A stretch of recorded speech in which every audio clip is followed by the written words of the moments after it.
Liquor policy money laundering కేసులో MLC Kavitha judicial custody పొడిగించింది Rouse Avenue court.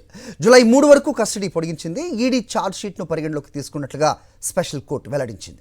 Bail లభించేంత వరకు తీహార్ జైల్లోనే ఉంటారు ఎమ్మెల్సీ కవిత. సిబిఐ కేసులో కస్టడీ పొడిగింపుపై మధ్యాహ్నం 2 గంటలకు విచారణ జరగనుంది.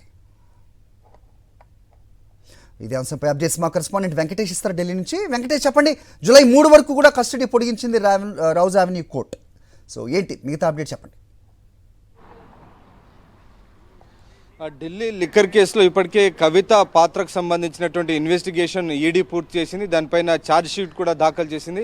ఆ నేపథ్యంలో ఈరోజు కవితను తమ ముందు హాజరుపరచాలని ఆదేశించిన నేపథ్యంలో కవితను ఈరోజు రౌజ్ అవెన్యూ కోర్టుకు తీసుకొచ్చారు. సో ఒక దశలో ఈ ఇన్వెస్టిగేషన్ పూర్తయిన నేపథ్యంలో ఈ కేసుకు సంబంధించినటువంటి కవిత పైన చాలా అభియోగాలు మోపారు. ఈ కేసులో ఆమెనే కింగ్ పిన్, ఆమెనే అరవింద్ కేజ్రీవాల్ కానీ అలాగే ఇతర వ్యాపారులతో కలిసి మొత్తం సౌత్ గ్రూప్ని ఏర్పాటు చేశారు.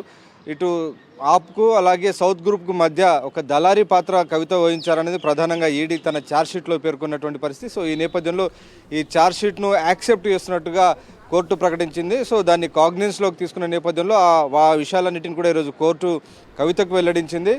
అలాగే అభియోగ పత్రాలను కూడా కవిత న్యాయవాదికి అందజేస్తున్నటువంటి పరిస్థితి. సో ఈ నేపథ్యంలో విచారణను వచ్చే నెల 3వ తేదీకి వాయిదా వేశారు. సో ఒకసారి విచారణ దర్యాప్తు ఇన్వెస్టిగేషన్ పూర్తయిన తర్వాత ఇక అందులో కస్టడీ అనేటువంటి పదం ఉండదు. సో డే టు డే సంబంధించినటువంటి ప్రాసిక్యూషన్ స్టార్ట్ అవుతుంది. అంటే కోర్టు ఈ మొత్తం సీన్లోకి వస్తుంది. సో రోజువారీగా కోర్టు దీనిపైన విచారణ జరుపుతుంది కాబట్టి దీన్ని కస్టడీ అని పిలవరు.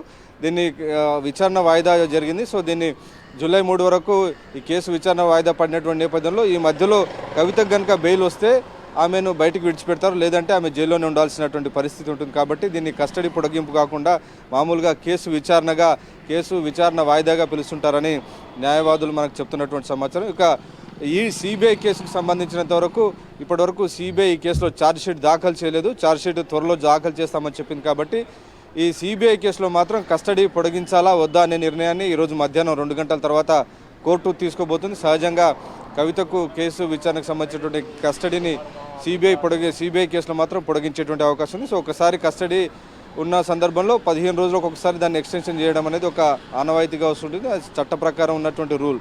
సో ఆ మేరకు ఒక 15 రోజుల పాటు కవితకు సిబిఐ కేసులో కస్టడీ పొడిగిస్తారు.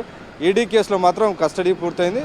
సో రెగ్యులర్గా విచారణ జరగబోతుంది. ఆమె పైన ఇప్పటికీ అభియోగాలు నమోదైనటువంటి నేపథ్యంలో అభియోగాలను కవిత ఆమోదిస్తారా, వాటిని ఛాలెంజ్ చేస్తారా? ఒకవేళ ఛాలెంజ్ కనుక చేస్తే నెక్స్ట్ స్థాయిలో డిశ్చార్జ్ పిటిషన్ వేసుకోవడం, ఆ తర్వాత స్థాయిలో రెగ్యులర్గా విచారణ జరుగుతుంది. సో ఆ విచారణ జరిగేందుకు దాదాపు ఏడాది వరకు కూడా సమయం పట్టేటువంటి అవకాశం మనకు కనబడుతుంది. సో మొత్తానికి విచారణకు సంబంధించినటువంటి పార్టీది అయితే ఈరోజు కవితను కలిసేందుకు ఆమె భర్త అలాగే 2 కుమారులు కూడా కోర్టుకు వచ్చారు. సో వారిని కలిసేందుకు కూడా కోర్టు అనుమతి ఇచ్చింది. సో ప్రస్తుతం వారిద్దరూ కవితతో మాట్లాడుతున్నటువంటి పరిస్థితి. దాదాపు మనం చూస్తున్న మార్చి 16న కవిత అరెస్ట్ అయింది. సో అప్పటి నుంచి ఆమె జైల్లోనే ఉంటున్నారు.